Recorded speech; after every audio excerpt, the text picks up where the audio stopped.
High বন্ধুরা, কেমন আছেন? আশা করি সবাই ভালো আছেন। আজকে হইতেছে আমি উত্তরবঙ্গ থেকে অর্থাৎ নীলফামারী থেকে ঢাকায় যাচ্ছি। ঢাকার উদ্দেশ্যে রওনা দিছি। এখন বাজে হচ্ছে আপনার ৮টার মতো। ৮টা ২৫ বাজে। এই সময় আমি যাইতেছি। আপনি দেখেন রাস্তার কী অবস্থা। আপনি যদি করেন ৩০ থেকে ৩৫ ফুট, মানে ফিট উপরে ৩০ থেকে ৩৫ ফিট আগে আপনার কিছুই দেখা যায় না, শুধু কুয়াশা আর কুয়াশা।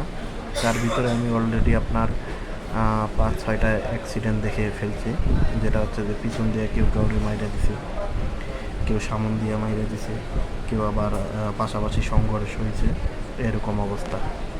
অনন্ত জলিলের একটা মুভিতে একটা ডায়লগ শুনছিলাম, বাট মুভিটার নাম মনে নেই।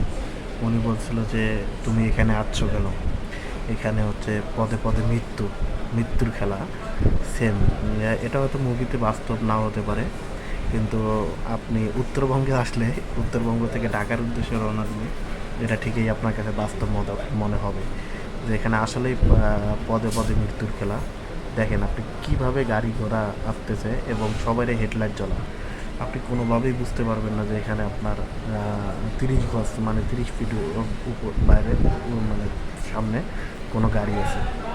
এই হচ্ছে অবস্থা উত্তরবঙ্গে। আমার তো মনে হইতেছে সিকিম, দার্জিলিং এগুলো ঘোরার কোনো দরকার নেই। আপনার যদি কোনো শীতপ্রধান জায়গায় ঘুরতে মন চায়, সেটা হচ্ছে আপনি উত্তরবঙ্গ আসেন। অলরেডি ঢাকায় কিন্তু আপনার গরম পড়ে গেছে, উত্তরবঙ্গে হচ্ছে যে আপনার অনেক শীত, যেটা কমানোর কোনো মানে প্রশ্নই নেই। আরও যে কতদিন থাকবে এরকম কে জানে।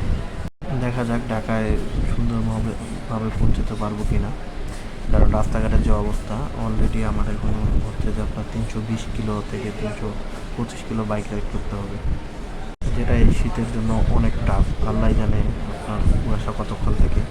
কুয়াশা যদি আপনার ১২টা ১টার দিকে ঠিক হয় তাহলে কোনো কষ্ট হবে না, রিল্যাক্সে যাইতে পারবো। আর যদি এমনি কুয়াশা ঠিক না হয়, কুয়াশা যদি না হয়, এমনি কতক্ষণ চালাবো আল্লাহ জানে। আর কি পরিমাণ শীত লাগতেছে, আমার জামা মনে হচ্ছে যে আমি পুকুরে ডুব দিয়ে যাচ্ছি, মানে সব কিছু বেঁধে গেছে।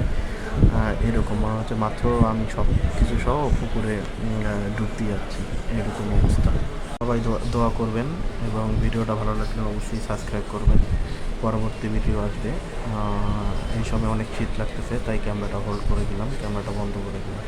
ধন্যবাদ। ভালো লাগলে অবশ্যই একটা সাবস্ক্রাইব করবেন।